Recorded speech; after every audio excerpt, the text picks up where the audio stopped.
ക്രിസ്തുവിൻ്റെ സമാധാനം നിങ്ങളോടുകൂടെ ഉണ്ടായിരിക്കട്ടെ. വചനകിരണത്തിലേക്ക് ഏവർക്കും സ്വാഗതം. ഒരിക്കൽ കാട്ടിൽ ജീവിച്ചിരുന്ന കടുവയും കഴുതയും തമ്മിൽ വലിയൊരു തർക്കമുണ്ടായി. കഴുത പറഞ്ഞു, ആ കാട്ടിലെ പുല്ലിനൊക്കെ നീല നിറമാണ്. എന്നാൽ കടുവ അത് സമ്മതിച്ചു കൊടുത്തില്ല. കടുവ പറഞ്ഞു, നിനക്കറിയില്ലേ, പുല്ലിനെപ്പോഴും പച്ച നിറമാണ്. കഴുത തൊറ്റുകൊടുക്കാൻ തയ്യാറായിരുന്നില്ല. പുല്ലിന് നീല നിറം തന്നെയാണ് എന്ന് കഴുത വാദിച്ചു. അങ്ങനെ തർക്കം രൂക്ഷമായി. അവസാനം കാട്ടിലെ രാജാവായ സിംഹത്തിന്റെ മുൻപിലെത്തിയ പ്രശ്നം. സിംഹം വിവേകത്തിലും വിധിന്യായത്തിലും പ്രശസ്തനായിരുന്നു. കടുവയും കഴുതയും തങ്ങളുടെ ഭാഗം ശക്തമായി വാദിച്ചു. അവസാനം കഴുത വലിയ ആവേശത്തോടെ രാജാവിനോട് ചോദിച്ചു, തിരുമനസ്സേ, പുല്ലിന് നീല നിറമല്ലേ? സിംഹം വിവേകത്തോടെ മറുപടി പറഞ്ഞു, നിന്റെ മനസ്സിൽ പുല്ലിന് നീല നിറമാണെന്ന് നീ വിശ്വസിക്കുന്നുണ്ടെങ്കിൽ പുല്ലിന് നീല നിറമാണ്. രാജാവിന്റെ മറുപടി കേട്ട് കഴുത സന്തോഷിച്ചു. അവൻ കടുവയ്ക്കെതിരെ കൂടുതൽ വാദിച്ചു. ഈ കടുവ എന്നെ എതിർത്ത് സംസാരിച്ചു, അവൻ എന്നെ നിഷേധിച്ചു, അവനെ ശിക്ഷിക്കണം.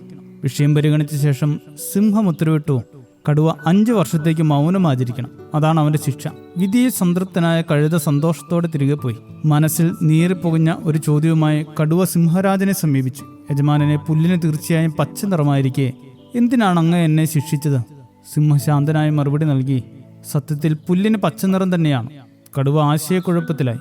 വീണ്ടും ചോദിച്ചു, പിന്നെ എന്തിനാണ് എനിക്ക് ഈ ശിക്ഷ? സിംഹം വിശദീകരിച്ചു, നിന്റെ ഈ ശിക്ഷയ്ക്ക് പുല്ലിന് നീല നിറമാണോ പച്ച നിറമാണോ എന്ന ചോദ്യവുമായി യാതൊരു ബന്ധവുമില്ല.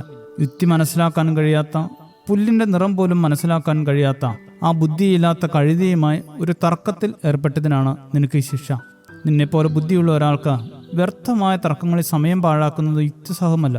തന്റെ തെറ്റ് മനസ്സിലാക്കിയ കടുവ ശിക്ഷ അംഗീകരിച്ചുകൊണ്ട് മടങ്ങിപ്പോയി. അഹങ്കാരത്താലും വിദ്വേഷത്താലും നയിക്കപ്പെട്ട് തെറ്റിദ്ധാരണയിൽ ഉറച്ചു നിൽക്കാൻ തീരുമാനിച്ചവരുമായി തർക്കിക്കുമ്പോഴാണ് യഥാർത്ഥ മൗഢ്യം സംഭവിക്കുന്നത്. ചില ആളുകൾ എത്ര തെളിവുകൾ നൽകിയാലും സത്യം മനസ്സിലാക്കാൻ വിസമ്മതിക്കുകയും തങ്ങളുടെ വിശ്വാസങ്ങളിൽ ഉറച്ചു നിൽക്കുകയും ചെയ്യും.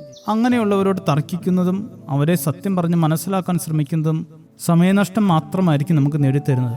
നീ മൂഢനെ പോലെ ആകാതിരിക്കേണ്ടതിന് അവന്റെ ഭോഷത്വം പോലെ അവനോട് ഉത്തരം പറയരുത് എന്ന് സദൃശ്യവാക്യങ്ങൾ 26:4 പറയുന്നു. മൂഢന്മാരോട് തർക്കിച്ചു കൊണ്ടിരുന്നാൽ അവസാനം നാം മണ്ടന്മാരാണെന്ന് അവർ വരുത്തി തീർക്കും. സത്യത്തെ മനസ്സിലാക്കുന്നവരോടും തെറ്റുകളെ അംഗീകരിക്കുന്നവരോട് മാത്രമേ വാദിക്കാൻ പോകാവൂ. അവിടെ നമ്മുടെ വാക്കുകൾക്ക് വിലയുണ്ടാകൂ. ശുഭദിനം നേരുന്നു. ദൈവം അനുഗ്രഹിക്കട്ടെ.